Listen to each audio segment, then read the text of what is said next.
Assalamualaikum warahmatullahi wabarakatuh. Pemirsa, kembali lagi di channel Ngoprek di Rumah YouTube.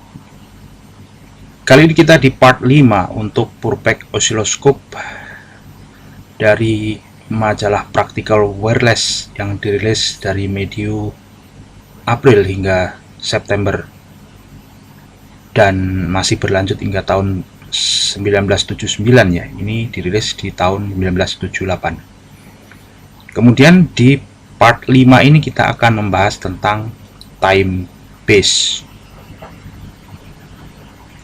Dan ini adalah untuk skema time base-nya.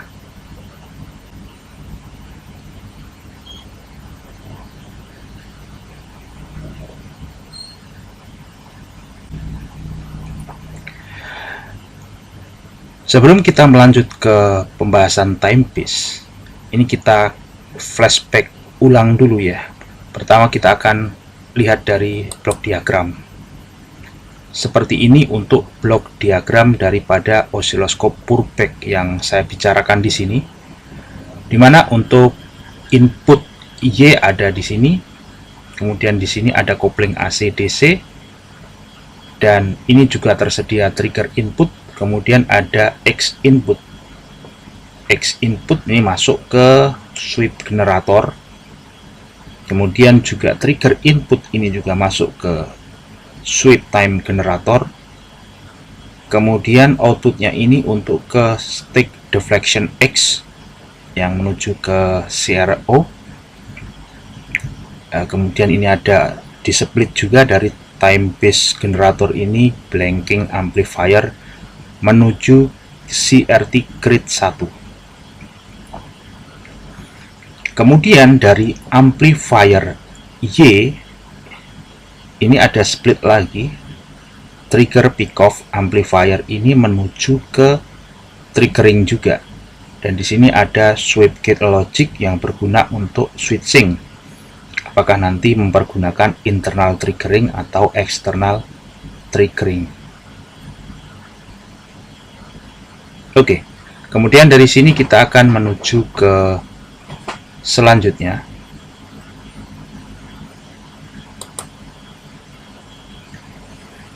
Di part 3 ini adalah untuk input yang ada di front panel ya. Jadi ini anggaplah ini front panelnya. Kemudian ini terpasang di belakang front panel itu berupa ini ada time base speed, ini ada selektornya, ini ada kapasitor yang berguna untuk mengatur time base nih dari mulai yang paling lambat hingga semakin cepat. Ini yang 1 mikro ini lambat, kemudian semakin cepat ini yang ke order pico. Kemudian di input Y itu ada atenuator. Nah, ini adalah rangkaian atenuator dan juga sebagai kompensator agar responnya sesuai pada frekuensi tertentu. Osiloskop Purbeck ini dirancang hingga mampu mempunyai analog bandwidth sebesar 20 MHz. Jadi tentunya adanya kompensasi dari trimmer-trimmer kapasitor yang terpasang dengan resistor ini sangat krusial di sini untuk respon di frekuensi tinggi.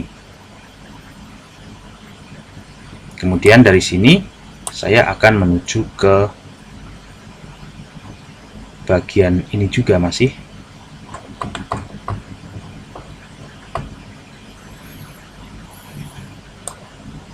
Bagian layar daripada CRT yang berupa tabung 3BP1. Nah, seperti ini.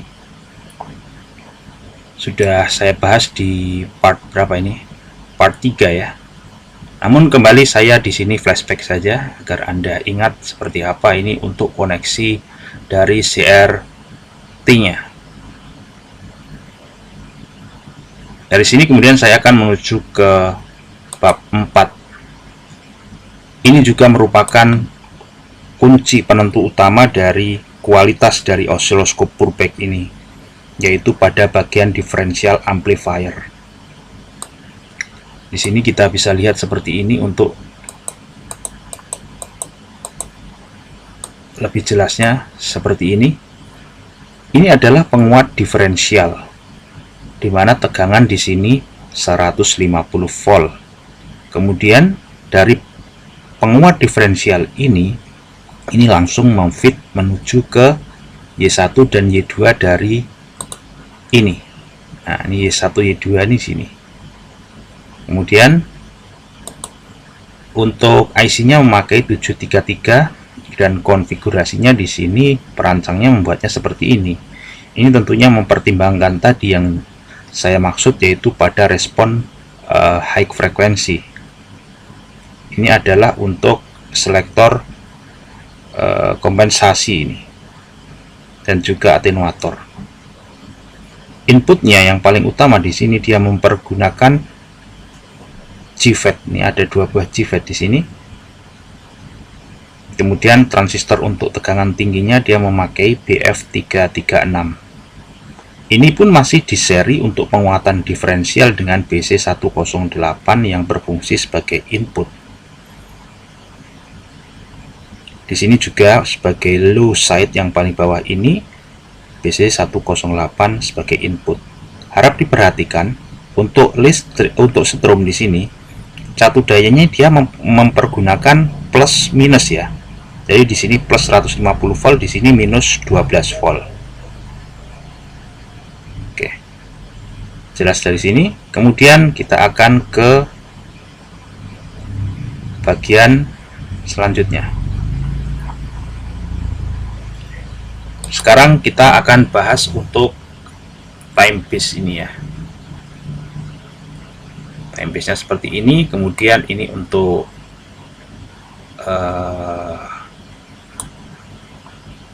kemudian di sini untuk penjelasan dalam bahasa Inggris untuk pembukaannya ya. This month installment deal with the trigger circuit, timepiece generator, and X output amplifier, all contained on port 4. Jadi ini semua ini ada di port 4. Figure 2 and 4 show the component and wiring side of the board, and figure 1 give the complete circuit diagram. The trigger input, either from front panel SKT5 or 6 from the trigger pickup stage of the Y amplifier board, is first buffered, amplified, and squared, and then passed to a polarity selector gate IC403A, which invert it or NOR under control of front panel switch 85. So now we have a squared up waveform at standard TTL logic level applied to the trigger gate IC402D. Let's assume this time base has been triggered for some time so that flyback is complete. Ini lebih spesifik. Kemudian kita akan ambil yang penjelasan secara sederhananya saja. Marilah kita langsung lihat di sini untuk skemanya. Ini trigger input masuk VR1, kemudian masuk di sini. Ini trigger input dari 6 S6. Ini bisa kita lacak ke mana. Ini ground ini ya. Ini ground. Kemudian trigger polarity dari input from S5. Ini masuk ke sini. Ini agak rumit, ini harus dibuat 1:1 untuk yang ini ya. Adapun IC-nya daftarnya ini nih, SN7210 untuk IC 401, 405, 406. 401, 405, 405 yang ini, 406 yang ini sama IC-nya. Kemudian SN7474 untuk IC 404. Berarti kalau AB ini berarti 1 ya. 7486 SN7486 untuk IC 403 dan SN74132 untuk IC 402. Kalau 7474 ini mungkin bisa diganti dengan IC 74HC74. Kalau untuk 74132 ini bisa juga diganti dengan 74HC132.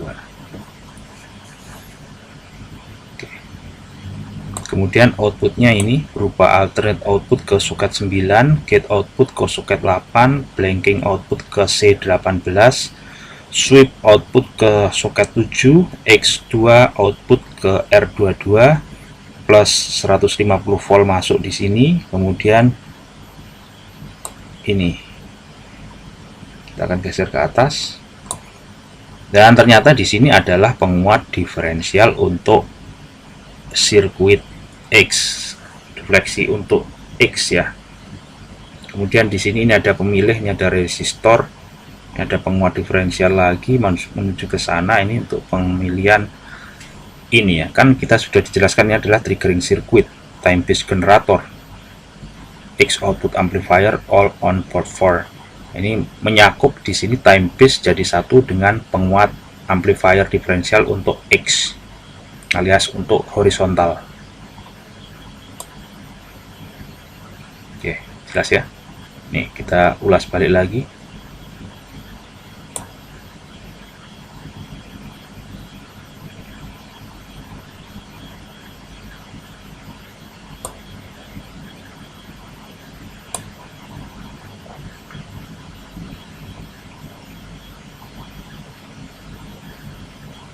Kemudian kita akan menuju pembahasan selanjutnya.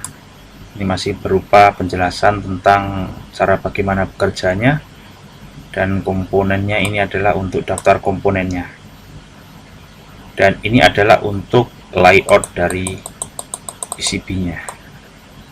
Diharapkan seperti ini. Kalau melihat dari tingkat kerumitannya, ini kalau kita membuatnya tadi kan secara skema seperti itu. Kalau kita langsung buat saja maka akan seperti ini. Ini akan lebih memudahkan ya, daripada kita harus membuatnya ini untuk membuat layout sendiri, karena banyak penyesuaian yang harus dilakukan. Di sini agak kompleks untuk cara menghubungkan dan menerjemahkan ke kaki-kaki dan skema ke layout ini yang harus diperhitungkan ketika kalau kita akan membuatnya seperti ini.